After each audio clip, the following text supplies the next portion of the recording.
ஓம் சாந்தி. Murali date 6/9/2024. இனிமையான குழந்தைகளே, உங்களுடைய இந்த படிப்பு வருமானத்திற்கு ஆதாரமாகும். இந்த படிப்பின் மூலம் 21 பிறவிகளுக்கு வருமானம் ஏற்பாடாகிறது.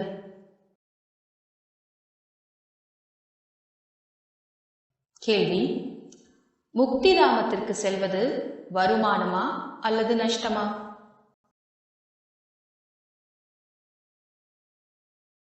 பதில்: பக்தர்களுக்கு இது கூட வருமானமாகும். ஏனென்றால் அரை கல்பமாக அமைதி அமைதி என்று கேட்டுக்கொண்டே வந்துள்ளார்கள். அதிக உழைப்பிற்கு பிறகு கூட அமைதி கிடைக்கவில்லை. இப்போது பாபாவின் மூலம் அமைதி கிடைக்கிறது. அதாவது முக்திதாமத்திற்கு செல்கிறார்கள் எனும்போது இது கூட அரை கல்பத்தின் உழைப்பின் பலனாகிறது. ஆகையினால் இதை கூட வருமானம் என்று சொல்லலாம், நஷ்டம் இல்லை. குழந்தைகளாகி நீங்களோ ஜீவன் முக்திக்கு செல்ல முயற்சி செய்கிறீர்கள். உங்களுடைய புத்தியில் இப்பொழுது முழு உலகின் வரலாறு புவியியல் நடனமாடி கொண்டிருக்கிறது.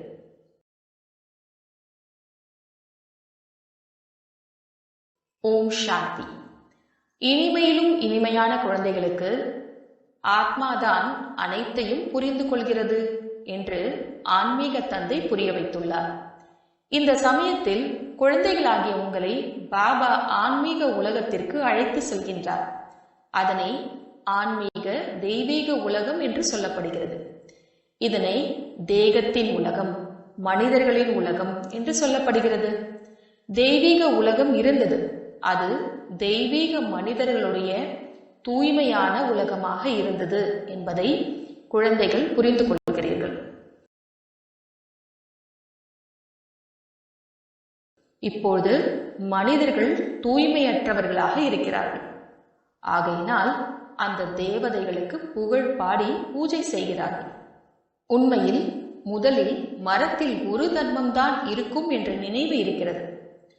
விராட ரூபத்தில் மரத்தை பற்றியும் புரிய வைக்க வேண்டும். இந்த மரத்தின் விதை மேலே இருக்கிறது. மரத்தின் விதை பாபா ஆவார். பிறகு எப்படி விதையோ அப்படி பலன், அதாவது இலை வருகிறது. இது கூட அதிசயமாக இருக்கிறது அல்லவா? எவ்வளவு சிறிய பொருள் எவ்வளவு பெரிய பழத்தை கொடுக்கிறது. அதனுடைய ரூபம் எவ்வளவு மாறிக்கொண்டே செல்கிறது. இந்த மனித சிருஷ்டி என்னும் மரத்தை யாரும் தெரிந்திருக்கவில்லை. இதனை கல்ப மரம் என்று சொல்லப்படுகிறது. இதை பற்றிய வர்ணனை கீதையில் மட்டும்தான் இருக்கிறது. கீதை தான் நம்பர் 1 தர்ம சாஸ்திரம் என்பதை அனைவரும் தெரிந்திருக்கிறார்கள். சாஸ்திரங்கள் கூட வரிசை கிரமமாக இருக்கிறது அல்லவா? தர்மங்கள் எப்படி வரிசை கிரமமாக ஸ்தாபனையாகிறது என்பதையும் நீங்கள் மட்டும்தான் புரிந்து கொள்கிறீர்கள். வேறு யாரிடத்திலும் இந்த ஞானம் இருப்பதில்லை.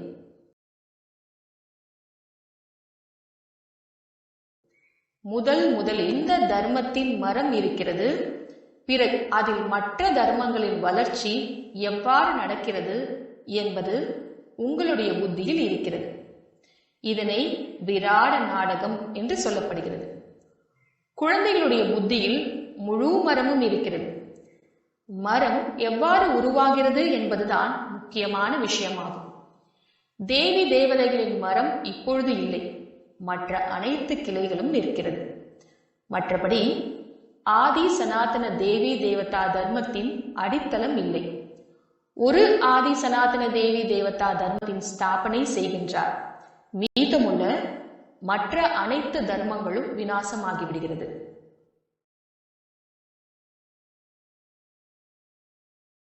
எவ்வளவு பெரிய தெய்வீக மரமாக இருக்கிறது என்பதை இப்பொழுது நீங்கள் தெரிந்துள்ளீர்கள். பிறகு மற்ற தர்மங்கள் அனைத்தும் இருக்கவே இருக்காது. மரம் முதலில் சிறிதாக இருக்கிறது. பிறகு பெரிதாகிக் கொண்டே செல்கிறது. வளர்ந்து வளர்ந்து இப்போது எவ்வளவு பெரியதாகிவிட்டது. இப்போது இதனுடைய ஆயுள் முடிகிறது. இதனோடு ஆலமரத்தின் உதாரணம் மிகவும் நன்றாக புரிய வைக்கப்பட்டிருக்கிறது. இது கூட கீதையின் ஞானமாகும். இதை பாபா உங்களுக்கு நேரடியாக அமர்ந்து கூறுகின்றார். இதன் மூலம் நீங்கள் ராஜாவுக்கெல்லாம் ராஜாவாக ஆகிறீர்கள். பிறகு பக்தியில் இந்த கீதை சாஸ்திரம் போன்றவை உருவாகும். இந்த முதலும் முடிவற்ற நாடகம் உருவாக்கப்பட்டுள்ளது. மீண்டும் இப்படிதான் நடக்கும். பிறகு எந்தெந்த தர்மங்கள் உருவாகுமோ அவற்றின் சாஸ்திரங்களும் ஏற்படும். சீக்கிய தர்மத்திற்கு தன்னுடைய சாஸ்திரம், கிறிஸ்துவ மற்றும் பௌத்தியர்களுக்கு அவர்களுடைய சாஸ்திரம் இருக்கும். இப்போது உங்களுடைய புத்தியில் முழு உலகத்தின் வரலாறு, புவியியல் நடனமாடி கொண்டிருக்கிறது. புத்தி ஞான நடனமாடி கொண்டிருக்கிறது. நீங்கள் முழு மரத்தையும் தெரிந்து கொண்டிருக்கிறீர்கள். எப்படி எப்படியெல்லாம் தர்மங்கள் வருகிறது, எப்படி வளர்கின்றன என்பதையெல்லாம் தெரிந்து கொண்டீர்கள். பிறகு நம்முடைய ஒரு தர்மமானது ஸ்தாபனை ஆகிறது, மற்றவை அழிந்து விடுகின்றன. ஞான சூரியன் உதித்தது, அஞ்ஞான இருள் விலகியது என்று பாடலும் இருக்கிறதல்லவா? இப்போது முற்றிலும் இரவாக இருக்கிறதல்லவா? எவ்வளவு அதிகமான மனிதர்கள் இருக்கிறார்கள். பிறகு இவ்வளவு பேர் இருக்கவே மாட்டார்கள். இந்த லக்ஷ்மி நாராயணுடைய ராஜ்யத்தில் இவர்கள் இருக்கவே இல்லை. பிறகு ஒரு தர்மமானது ஸ்தாபனை ஆகத்தான் வேண்டும். இந்த ஞானத்தை பாபா தான் வந்து கூறுகின்றார். குழந்தைகளாகி நீங்கள் வருமானத்திற்காக வந்து எவ்வளவு ஞானத்தை படிக்கிறீர்கள். பாபா டீச்சராகி வருகின்றார் எனும்போது உங்களுடைய அரை கல்பத்திற்கான வருமானம் ஏற்பாடாகி விடுகிறது.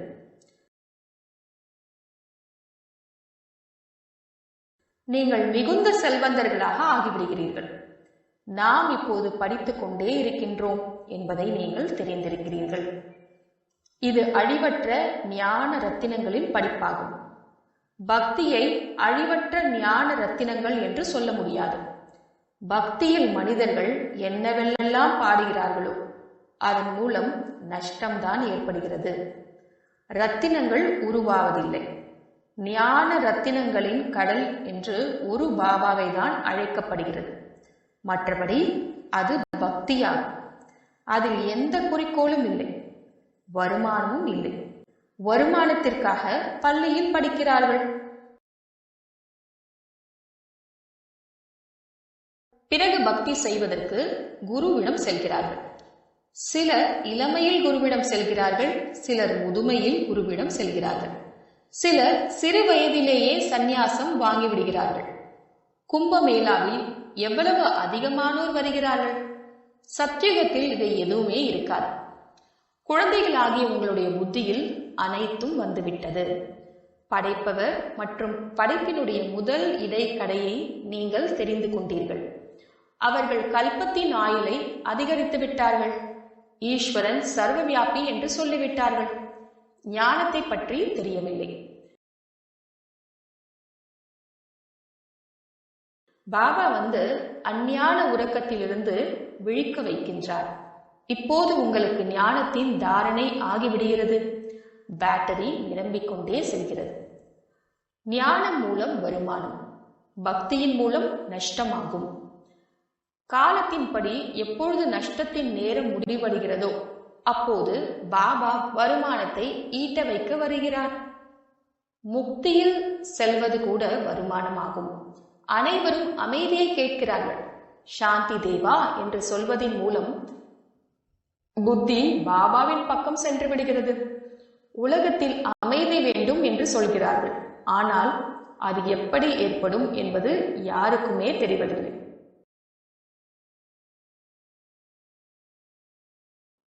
இப்போது உங்களுக்கும் ஞானம் முழுவதும் இருக்கிறது. நாம் இந்த கர்ம கஷேத்திரத்தில் கர்மத்தின் நடிப்பை நடிக்க வந்துள்ளோம் என்பதை நீங்கள் தெரிந்துள்ளீர்கள். எங்கிருந்து வந்துள்ளீர்கள்? பிரம்மலோகத்திலிருந்து, நிராகார உலகத்திலிருந்து இந்த சாக்கார உலகத்திற்கு நடிப்பை நடிக்க வந்துள்ளீர்கள். ஆத்மாக்களாகிய நாம் வேறு இடத்தில் வசிக்கக்கூடியவர்களாகும். இங்கு இந்த 5 தத்துவங்களினால் ஆன சரீரம் இருக்கிறது. சரீரம் இருக்கிறது, ஆகையினால்தான் நாம் பேச முடிகிறது. நாம் உயிருள்ள நடிகர்கள். இப்போது நாங்கள் இந்த நாடகத்தின் முதல் இடைக்கடையை தெரிந்திருக்கவில்லை என்று சொல்ல மாட்டீர்கள். முன்னால் தெரிந்திருக்கவில்லை. தங்களுடைய தந்தையை, தங்களுடைய வீட்டை, தங்களுடைய ஆத்மாவை யதார்த்தமான விதத்தில் தெரிந்திருக்கவில்லை. ஆத்மா எவ்வாறு நடிப்பை நடிக்கிறது என்பதை இப்போது தெரிந்திருக்கிறீர்கள். நினைவு வந்துள்ளது. முதலில் நினைவு இருக்கவில்லை. உண்மையான தந்தைதான் உண்மையை கூறுகின்றார். அதன் மூலம் நாம் உண்மையான கண்டத்திற்கு எஜமானர்களாக ஆகிவிடுகின்றோம் என்பதை நீங்கள் தெரிந்துள்ளீர்கள். உண்மையை பற்றி கிரந்தத்தில் கூட உள்ளது. உண்மையான கண்டத்தை தான் சத்தியம் என்று சொல்லப்படுகிறது. தேவதைகள் அனைவரும் உண்மையை பேசக்கூடியவர்களாக இருக்கிறார்கள். உண்மையை கற்றுக் கொடுக்கக்கூடியவர் பாபா ஆவார். அவருடைய மகிமை எவ்வளவு இருக்கிறது பாருங்கள். பாடப்பட்டுள்ள மகிமைகள் உங்களுக்கு உதவுகிறது. சிவபாபாவின் மகிமை செய்கிறோம். சிவபாபாவின் மகிமை செய்கின்றோம். அவர்தான் மரத்தின் முதல் இடைக்கடையை தெரிந்துள்ளார். உண்மையான தந்தை சொல்கிறார் என்றால் குழந்தைகளாகிய நீங்கள் உண்மையானவர்களாக ஆகிவிடுகிறீர்கள். உண்மையான கண்டமாகவும் ஆகிவிடுகிறது. பாரதம் உண்மையான கண்டமாக இருந்தது. நம்பர் 1 உயர்ந்ததிலும் உயர்ந்த தீர்த்த ஸ்தலம் இதுவே ஆகும். ஏனென்றால் அனைவரையும் சத்கதி அடைய வைக்கும் தந்தை பாரதத்தில் தான் வருகிறார். ஒரு தர்மத்தின் ஸ்தாபனை நடக்கிறது. மற்றவை அனைத்தினுடைய விநாசம் நடந்து விடுகிறது. சூக்ஷ்ம வதனத்தில் எதுவும் இல்லை என்று பாபா புரிய வைக்கின்றார். இவை அனைத்தும் காட்சி ஏற்படுகிறது. பக்தி மார்க்கத்தில் கூட காட்சி கிடைக்கிறது. காட்சி ஏற்படவில்லை என்றால் பிறகு இவ்வளவு கோயில்கள் போன்றவை எப்படி உருவாகும்? பூஜைகள் ஏன் நடக்கிறது? காட்சியை பார்க்கிறார்கள். இவர்கள் உயிருடன் இருந்தார்கள் என்று உணர்கிறார்கள். பக்தி மார்க்கத்தில் கோயில்கள் என்னவெல்லாம் உருவாகிறதோ, நீங்கள் எதையெல்லாம் பார்த்தீர்களோ கேட்டீர்களோ அவை அனைத்தும் திரும்பவும் நடக்கும் என்று பாபா புரிய வைக்கின்றார். சக்கரம் சுற்றி கொண்டே இருக்கிறது. ஞானம் மற்றும் பக்தியின் விளையாட்டு உருவாக்கப்பட்டுள்ளது. எப்போதும் ஞானம், பக்தி, வைராகியம் என்று சொல்கிறார்கள்.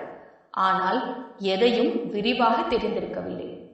ஞானம் என்பது பகல், பக்தி என்பது இரவு என்பதை பாபா அமர்ந்து புரிய வைக்கின்றார். வைராகியம் இரவினுடையதாகும். பிறகு பகலாக ஆகிறது. பக்தியில் துக்கம் இருக்கிறது. ஆகையினால்தான் வைராகியம். சுகத்தை வைராகியம் என்று சொல்ல முடியாது. துக்கத்தின் காரணத்தால் சந்நியாசம் போன்றவைகளை மேற்கொள்கிறார்கள். தூய்மையில்தான் சுகம் என்று புரிந்து கொள்கிறார்கள். ஆகையினால் மனைவியை தியாகம் செய்துவிட்டு சென்று விடுகிறார்கள். இன்றைக்கு செல்வந்தர்களாகவும் ஆகிவிட்டார்கள். ஏனென்றால் செல்வம் இல்லாமல் சுகம் கிடைக்க முடியாது.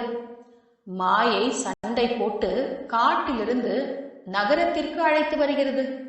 விவேகானந்தர் மற்றும் ராமகிருஷ்ணர் என்று 2 பெரிய சந்நியாசிகள் இருந்துவிட்டு சென்றுள்ளனர். சந்நியாசத்தின் சக்தி ராமகிருஷ்ணருக்கு இருந்தது.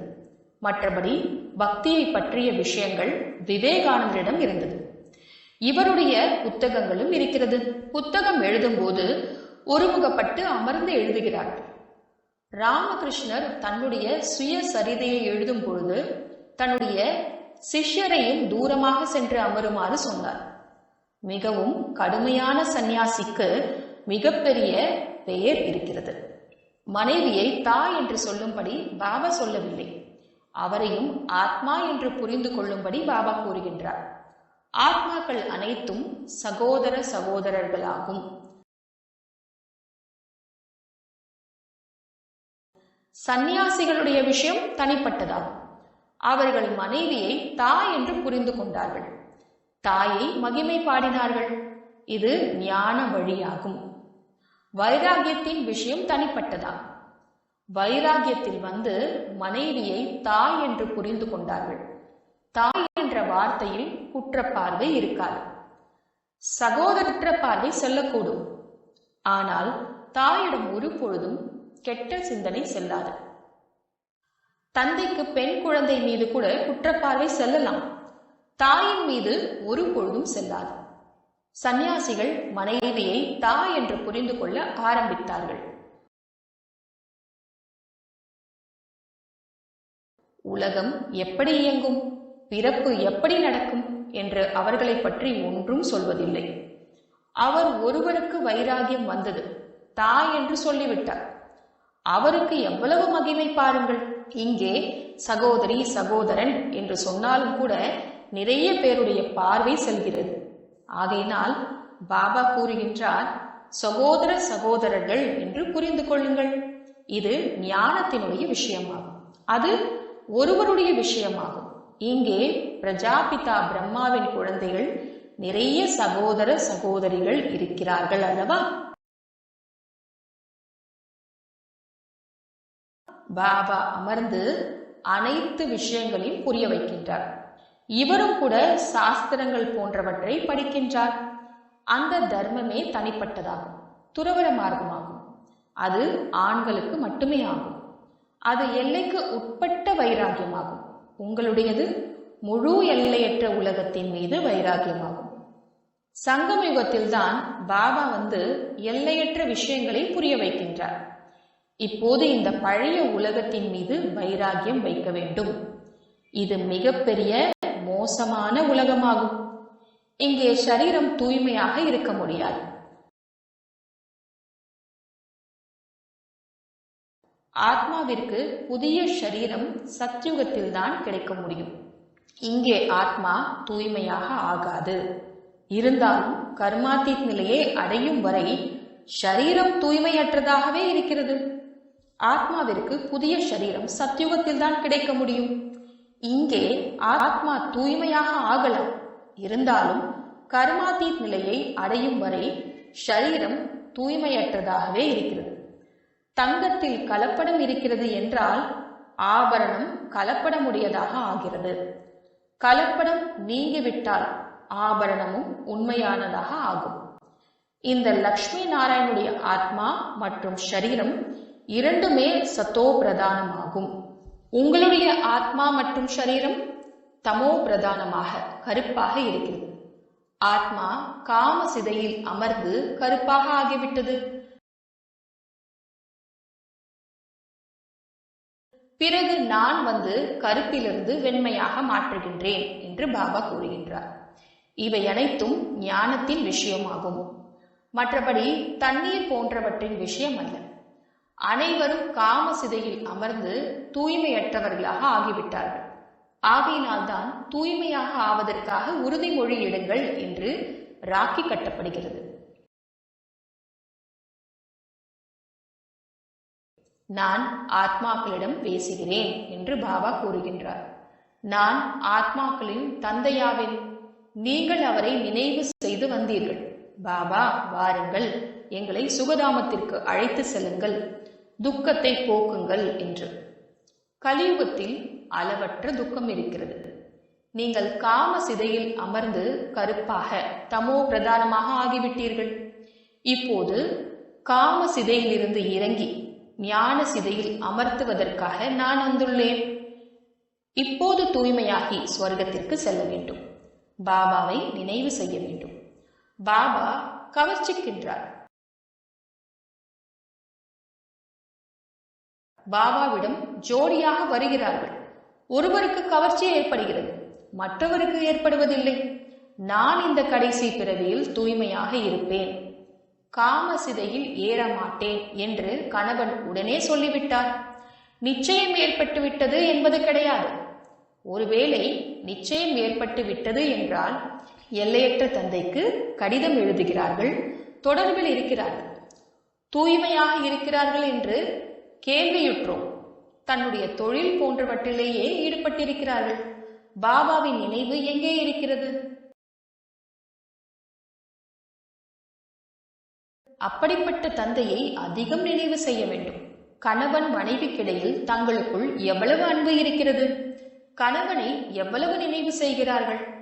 எல்லையற்ற தந்தையை அனைத்திலும் அதிகமாக நினைவு செய்ய வேண்டும்.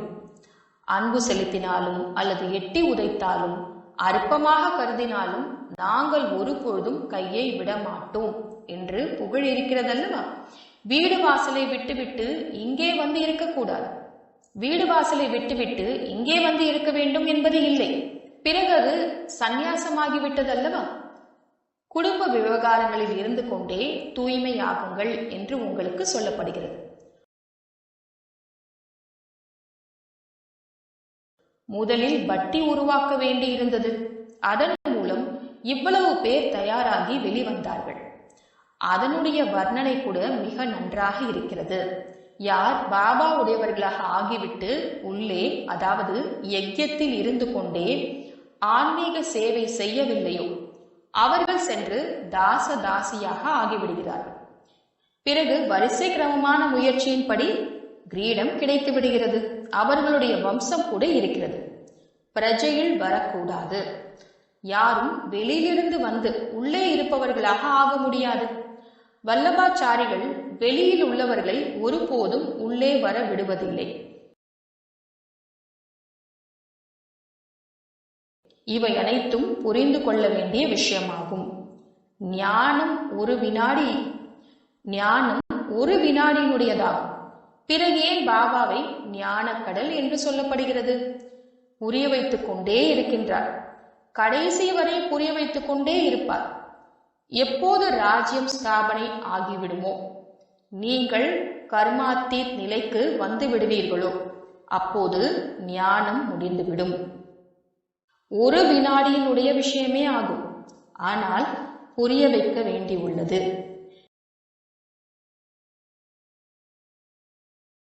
எல்லைக்குட்பட்ட தந்தையிடத்திலிருந்து எல்லைக்கு உட்பட்ட ஆஸ்தி. எல்லையற்ற தந்தை உலகத்திற்கு எஜமானனாக ஆக்கிவிடுகின்றார். நீங்கள் சுகதாமத்திற்கு செல்கிறீர்கள் என்றால் மற்றவர்கள் அனைவரும் சாந்தி தாமத்திற்கு சென்று விடுவார்கள். அங்கே சுகமே சுகமாகும். பாபா வந்திருக்கின்றார் என்பது திருப்திகரமானதாகும். நான் ராஜயோக கல்வியின் மூலம் புதிய உலகத்திற்கு எஜமானர்களாக ஆகிக் கொண்டிருக்கின்றோம். நல்லது.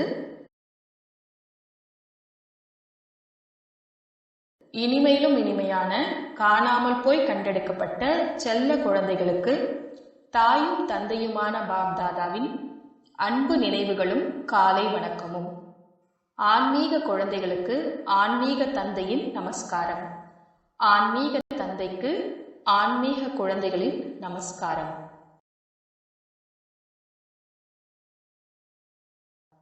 தாரணைக்கான முக்கியமான சாரம்.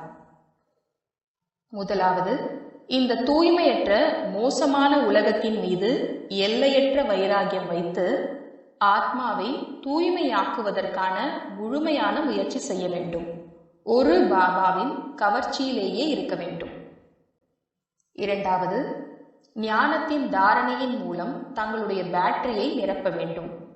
ஞான ரத்தினங்களின் மூலம் தன்னை செல்வந்தராக மாற்ற வேண்டும். இப்போது வருமானத்திற்கான நேரமாகும். ஆகையினால் நஷ்டத்திலிருந்து காத்துக்கொள்ள வேண்டும். வரதானம்: ஞான ரத்தினங்களை தாரணை செய்து வீணானவைகளை அழித்துவிடக்கூடிய தூய அன்னம் ஆகுக.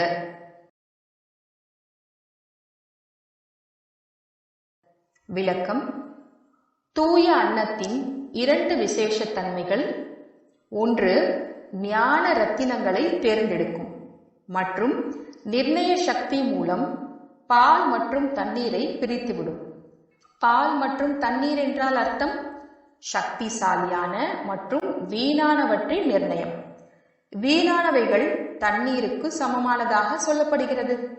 சக்திசாலியானவை பாலுக்கு சமம். ஆக வீணானவற்றை அழிப்பது என்றால் தூய அன்னம் ஆகுவது. ஒவ்வொரு நேரம் புத்தியில் ஞான ரத்தினம் ஓடிக்கொண்டே இருந்தால் ரத்தினங்களால் நிறைந்தவராக இருப்பீர்கள். ஸ்லோகன்: சதா தன்னுடைய சிரேஷ்ட பொசிஷனில் இருந்து அப்போசிஷனை அழிப்பவர்கள்தான் வெற்றி ஆத்மா. ஓம் சாந்தி.